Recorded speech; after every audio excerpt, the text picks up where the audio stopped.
A beginner can lose 5 years without ever losing money. The account balance may still rise, yet the investor falls behind because the wrong decisions quietly waste time, reduce contributions, and turn every market move into a reaction. The 7 mistakes in this video aren't dramatic scams or reckless bets.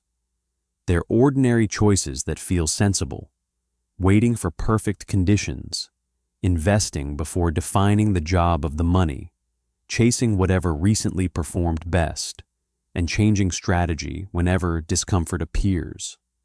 Fixing them won't guarantee higher returns, but it can stop avoidable delays from becoming permanent habits. One mistake is especially expensive because it often looks responsible, cautious, and mature. It can leave someone with thousands sitting safely while inflation erodes purchasing power and years of compounding never begin. To understand why, we need to separate the risk of losing money from the risk of losing time that can never be recovered. Mistake 1 is waiting until you feel fully prepared. Beginners often postpone investing because they think they need a larger salary, expert knowledge, or certainty that the market won't fall next month. None of those conditions ever becomes permanent. The goal isn't to invest every available dollar immediately. It's to begin with money you can leave untouched and a plan simple enough to survive an ordinary bad week. A small, repeatable contribution also teaches you how your emotions behave before larger sums make every decision feel more important and far more dangerous. Consider someone investing $250 a month.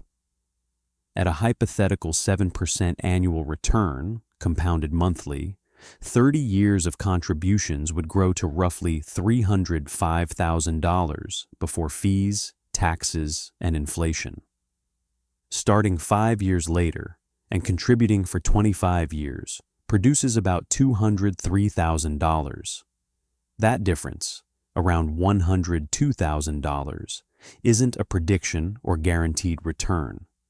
It shows the cost of removing 5 years from the process. The delayed investor contributed only $15,000 less, but lost years during which earlier deposits could keep growing.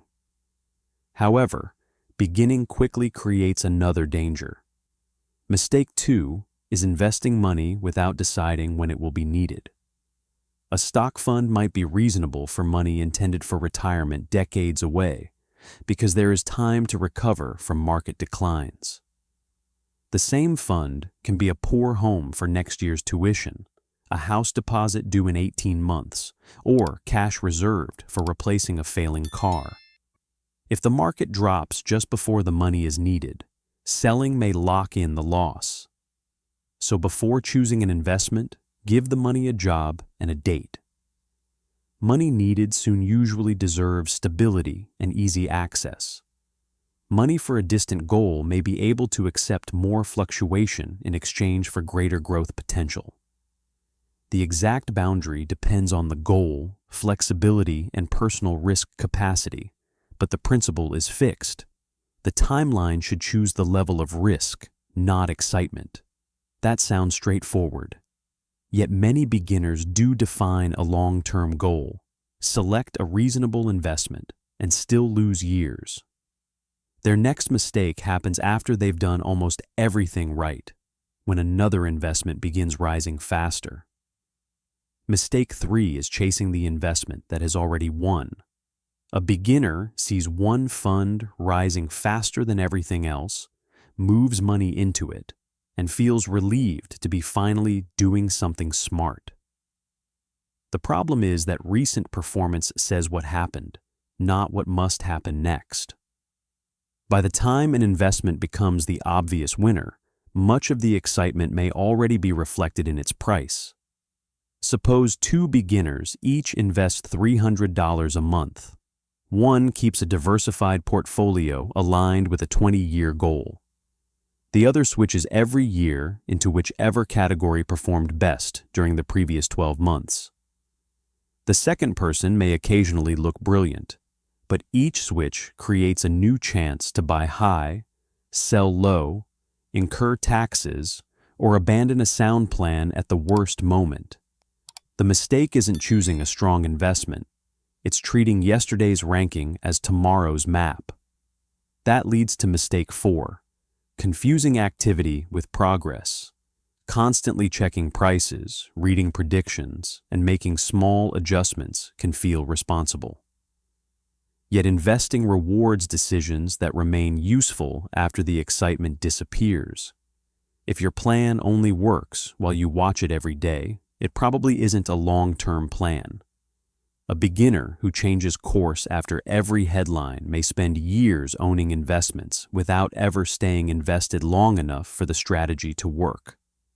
A winning strategy can therefore feel boring in real time, because its advantage often comes from avoiding expensive errors rather than producing constant excitement.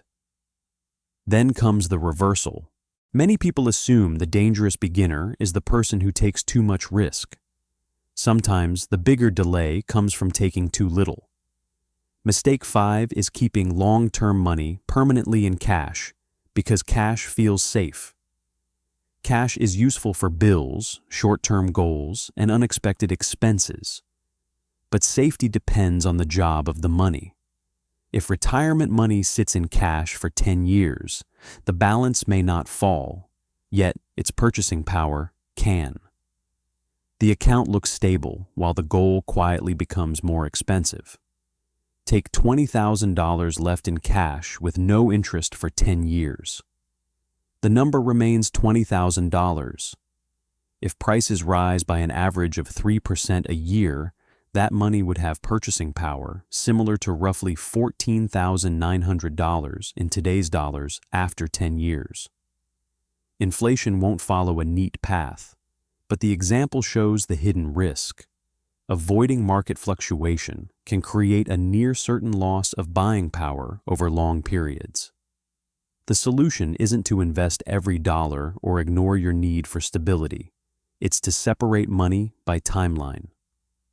Short-term money should not be forced into volatile assets.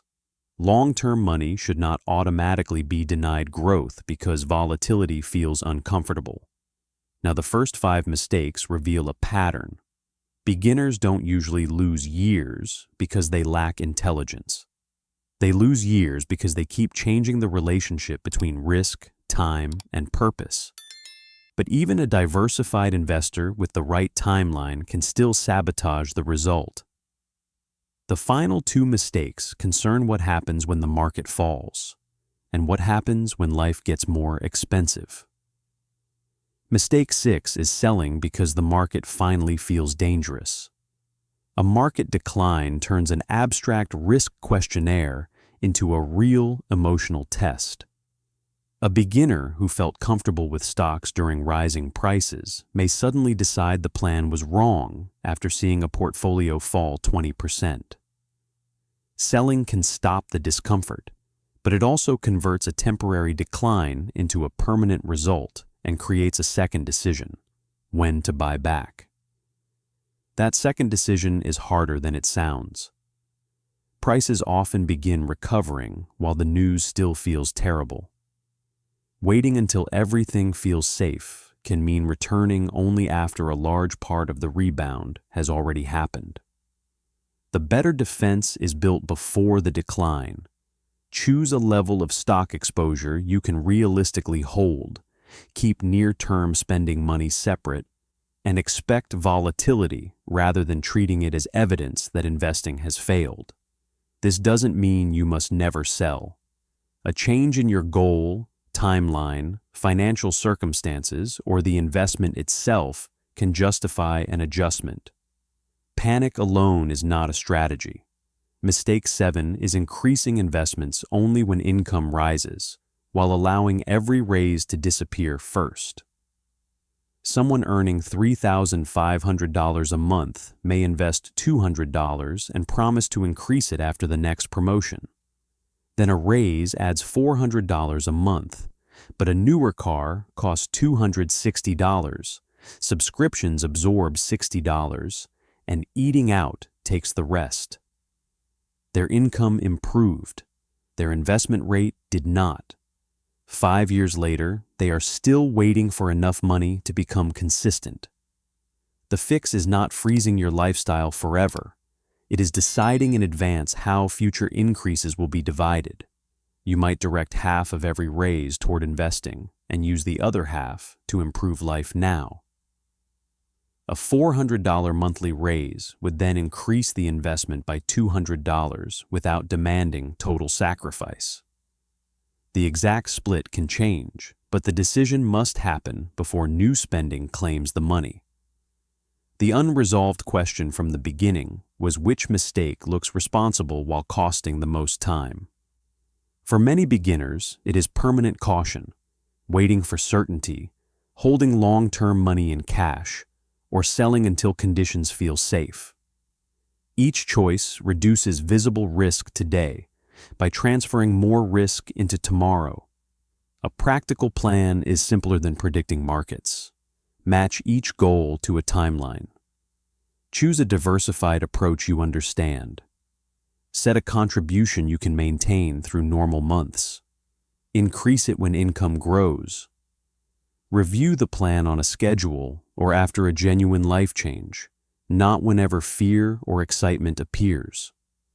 Within the next 24 hours, write down one investment goal, when you expect to need the money, what you contribute now, and the single mistake most likely to interrupt you. Which of these 7 mistakes has delayed you most? Share it below and subscribe if you want the next guide on building a beginner portfolio without overcomplicating every decision. Investing mistakes rarely steal years in one dramatic moment. They steal them through reasonable-looking choices repeated long enough to become a future you never intended.